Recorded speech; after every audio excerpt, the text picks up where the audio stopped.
ayat yang ke-23. Kitab 1 Petrus pasal yang pertama ayat 17 sampai ayat yang ke-23. Firman Tuhan yang tak asing untuk jemaat Tuhan sekalian. Silakan jemaat Tuhan menyimak firman Tuhan ini. Saya akan bacakan firman Tuhan ini untuk jemaat sekalian. Judul dari firman Tuhan ini, kekudusan dan kasih persaudaraan. Ayat yang ke-17, beginilah firman Tuhan. Dan jika kamu menyebutnya Bapa, yaitu Dia yang tanpa memandang muka menghakimi semua orang menurut perbuatannya, maka hendaklah kamu hidup dalam ketakutan selama kamu menumpang di dunia ini. Sebab kamu tahu bahwa kamu telah ditebus dari cara hidupmu yang sia-sia yang kamu warisi dari nenek moyangmu itu, bukan dengan barang yang fana, bukan pula dengan perak atau emas, melainkan dengan darah yang mahal, yaitu darah Kristus yang sama seperti darah anak domba yang tak bernoda dan tak bercacat. Ia telah dipilih sebelum dunia dijadikan. Tetapi karena kamu baru menyatakan dirinya pada zaman akhir, oleh Dialah kamu percaya kepada Allah yang telah membangkitkan Dia dari antara orang mati dan yang telah memuliakannya, sehingga imanmu dan pengharapanmu tertuju kepada Allah. Karena kamu telah menyucikan dirimu oleh ketaatan kepada kebenaran, sehingga kamu dapat mengamalkan kasih persaudaraan yang tulus ikhlas. Hendaklah kamu bersungguh-sungguh saling mengasihi dengan segenap hatimu, karena kamu telah dilahirkan kembali, bukan dari benih yang fana, tetapi dari benih yang tidak fana, oleh firman Allah yang hidup dan yang kekal. Amin. Untuk kebenaran firman Tuhan ini, demikian firman Tuhan yang boleh kita simak Bapak Ibu Saudara. Dari firman Tuhan ini saya memilih tema untuk kita renungkan yang sudah tertera di slide ini, yaitu dilahirkan bukan dari benih yang fana. Itu temanya. Ya Bapak Ibu Saudara, dalam masa minggu sesudah kebangkitan Tuhan Yesus, pada saat ini kita kembali diingatkan bahwa Yesus Kristus Juru Selamat kita, Dia telah menebus kita, umat manusia yang berdosa, agar kita tidak binasa bagi kita yang percaya kepadanya, melainkan kita mendapatkan jaminan kepastian beroleh hidup yang abadi di surga bersama-sama dengan Dia. Dan kita diberitahukan bahwa penebusan oleh Tuhan Yesus di kayu salib yang telah Tuhan Yesus lakukan untuk umat manusia yang berdosa bukanlah penebusan yang murahan, melainkan dengan darahnya yang mahal dan murni yang tidak bercacat. Firman Tuhan melalui surat Petrus pada saat ini ditujukan kepada orang-orang Kristen yang miskin pada saat itu, sehingga penggunaan kata yang berhubungan dengan nilai dan harga akan kita lihat pada firman Tuhan ini begitu menonjol. Keselamatan perlu kita mengerti Bapak Ibu Saudara sebagai kasih karunia yang begitu besar yang Tuhan telah berikan kepada kita, yang harus kita hargai sebagai orang yang telah menerimanya, karena kita beriman kepadanya, karena kita percaya kepada Yesus Tuhan dan Juru Selamat kita. Oleh sebab itu, kita perlu memahami bagaimanakah kita sebagai orang Kristen yang sudah diselamatkan untuk meresponi keselamatan yang Tuhan Yesus telah berikan kepada kita. Dan penebusannya di kayu salib membuat kita bebas dari kutuk dosa. Melalui bacaan nas minggu ini yang boleh kita simak tadi, ada beberapa pokok pengajar firman Allah yang akan kita sama-sama terima Bapak Ibu Saudara. Yang pertama untuk kita lakukan yaitu sikap takut dan penebusan yang mahal. Itu terbukti dijelaskan dalam ayat yang ke-17 sampai ayat yang ke-19. Di dalam ayat yang ke-17, kita bisa melihat bahwa Allah yang kita sebut sebagai Bapa Surgawi, Dia adalah Allah yang tanpa memandang muka menghakimi semua orang menurut perbuatannya.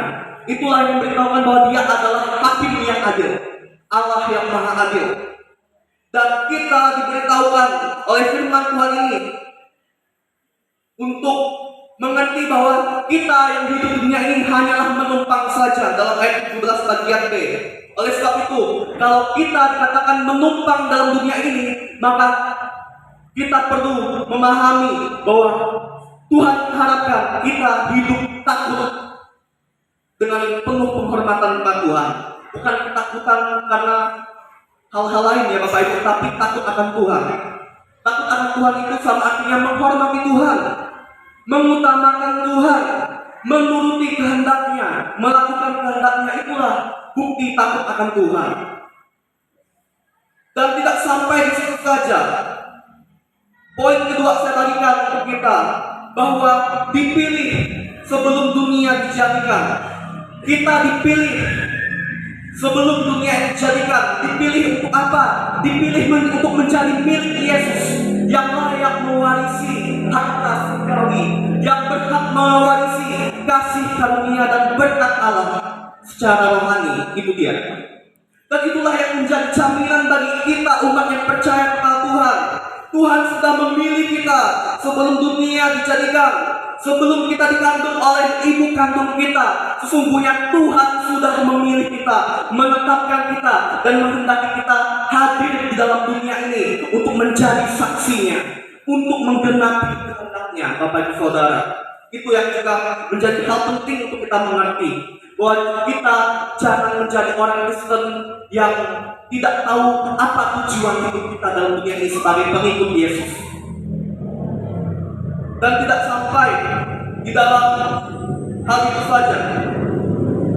Ayat 20-21 meneguhkan bahwa kita telah dipilih, ya, kita telah dipilih untuk menjadi milik Kristus, dan juga Kristus dipilih oleh Bapa Surgawi untuk menjadi penebus, menjadi juru selamat kita, untuk menjadi solusi memulihkan kehidupan umat manusia yang berdosa agar dapat kembali bersatu dengan Allah yang Maha Kudus. Bapak Ibu, kalau kita kembali kepada peristiwa dalam kitab Kejadian, bagaimana kejatuhan nenek moyang kita Adam dan Hawa ke dalam dosa sehingga mereka diusir dari Taman Eden Firdaus surgawi. Disitulah sebenarnya hubungan manusia dengan Allah terputus, dan keturunan Adam dan Hawa mewarisi dosa. Manusia yang adalah keturunan Adam dan Hawa tidak bisa bersatu dengan Allah yang Maha Kudus karena sudah mewarisi dosa, mewarisi benih dosa. Oleh karena ketidaktaatan Adam dan Hawa di Taman Eden pada saat itu. Oleh sebab itu, Yesus menjadi solusi untuk menebus kita, supaya kita yang manusia berdosa, kita diselamatkan ketika kita mau percaya kepada Yesus Kristus dan menerima Dia sebagai Tuhan dan Juru Selamat secara pribadi, sehingga kita dapat dipersatukan kembali kepada Allah yang Maha Kudus. Sehingga kita yang telah percaya pada Yesus tidak hanya diselamatkan, kita dibebaskan dari kutuk dosa, kita dibebaskan dari segala dosa yang mengotori hidup manusia, kita dibebaskan dari dosa yang jahat, yang najis di hadapan Tuhan. Oleh karena kita percaya dan beriman kepada Yesus, maka kita juga telah disucikan, dibaharui oleh darah Kristus. Bapak Ibu, darah Kristus itu adalah nyawa Tuhan Yesus yang sangat berharga. Dia menebus kita dengan darahnya yang sangat mahal, yang tidak bisa dibandingkan dengan emas dan perak, kata firman Allah. Kalau emas dan perak pasti berharga di mata manusia di zaman sekarang ini, tetapi itu tidak bisa digunakan untuk menyelamatkan kita umat manusia yang berdosa. Bapak Ibu Saudara, hanya darah Yesus, darahnya yang adalah nyawa Yesus itulah yang membuat kita bisa disucikan, dibaharui untuk dilayakkan dipersatukan dengan Allah Bapa Surgawi yang Maha Kudus. Ini yang perlu kita pahami juga. Kristus telah menebus kita, dan Dia juga dipilih sebelum dunia dijadikan untuk menyelamatkan kita. Kemudian poin ketiga saya bagikan kepada Bapak Ibu Saudara, yaitu kasih persaudaraan yang tulus ikhlas dalam ayat yang ke-22. Ayat yang kedua ini menjadi pembelajaran rohani, menjadi PR buat kita, kerjaan rohani yang Tuhan inginkan kita lakukan dalam hidup ini, supaya mewujudkan kasih persaudaraan yang tulus ikhlas. Dengan kasih persaudaraan yang tulus ikhlas itulah Bapak Ibu Saudara, Tuhan ingin agar umat Tuhan saling mengasihi dalam kasih Tuhan, supaya saling menguatkan, saling menopang, dan dengan begitu umat Tuhan dapat bersama-sama untuk mencapai tujuan Tuhan dalam kehidupan di dunia yang fana ini. Oleh sebab itu, Bapak Ibu Saudara, mari kita memohon pertolongan Tuhan agar Tuhan memampukan kita melakukan kasih persaudaraan yang tulus ikhlas di antara kita sebagai umat Tuhan, sebagai persekutuan umat yang percaya kepada Tuhan Yesus. Dan poin yang keempat yang terakhir saya bagikan kepada Bapak Ibu Saudara, yang menjadi pengajaran firman Tuhan untuk kita bersama-sama saat ini, yaitu dilahirkan kembali dari benih yang tidak fana dalam ayat yang ke-23. Ini memberitahukan kepada kita bahwa kita yang sudah percaya kepada Yesus, kita dilahirkan kembali secara rohani, Bapak Ibu Saudara, dari benih yang tidak fana. Kata firman Tuhan dalam ayat yang ke-23, oleh firman Allah yang hidup dan yang kekal. Puji nama Tuhan.